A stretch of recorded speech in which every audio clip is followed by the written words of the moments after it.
हो बड़ा रस टपके तुहरा बोलिया में, बड़ा रस टपके तुहरा बोलिया में, जाए रंग लगा दी है गलिया में। तो जेल कैफे में अभी हम लोग हैं, ठीक है। और जेल कैफे एंड रेस्टोरेंट और जन्मेजे भी आए थे बानी का भैया राधे जेल खटे आई बनी है के लिया के आई सब बेल के आई देखी हथकड़ी तो भैया फोटो डाल देला पर लोग कही कि सही में खेले हो गइल का उन्हें से बहुत दी आई लगा दिया तो सेंट्रल जेल में चालान होने वाला बा। हां ना हां तुरंत सेंट्रल जेल में चालान होई हो जे रस्सी पर आदमी फांसी देवे वाला। बाप रे बाप ये देखी खेल तेजा लोहा वाली देखिए हथकड़ी भी है। देखिए ये हाल बा ना हथकड़ी है का। तो अभी कैसन चाउमीन बनल बा? खूब बढ़िया। हाँ खूब बढ़िया सब चीज सौतुक बा। हाँ मजा आ गइल नो। खूब खूब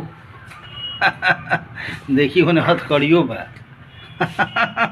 ऐसा ई जेल ह जेल कैफे कैसा लागल? खूब बढ़िया। ऐसा जेल में के न कैद होई। जहाँ खाना बढ़िया मिली ना। हां चली फेंक दे चाबी। हाँ कनिया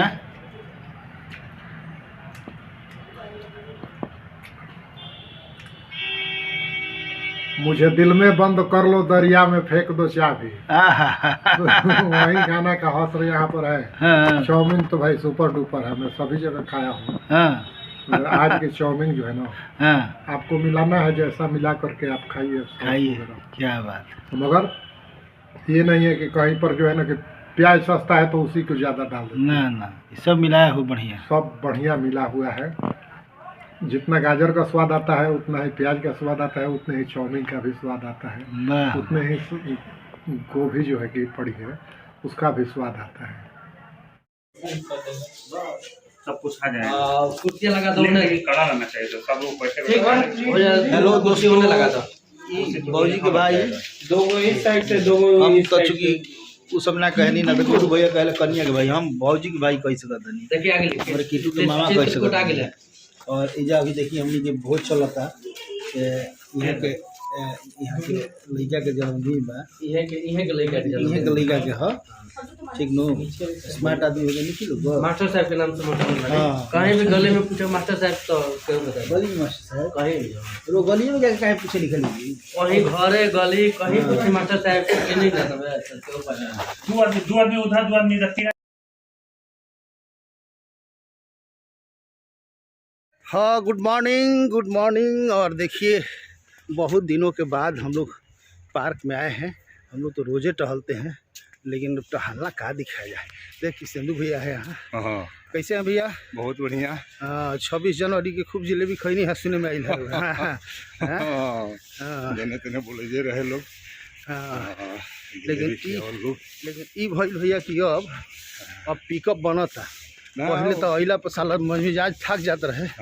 लेकिन अब वहीं भरले मिजाज थकता। पहले आवत कहाँ रहे? हाँ। कार से आवत रही। हाँ ये बात ठीक कहते हैं। कार से आवत रही आ जाके जिम में बैठ जात रही। तो अब धीरे धीरे भइल कि माने कम से कम टहल के आवत नहीं, घर से लेकर के पार्क तक।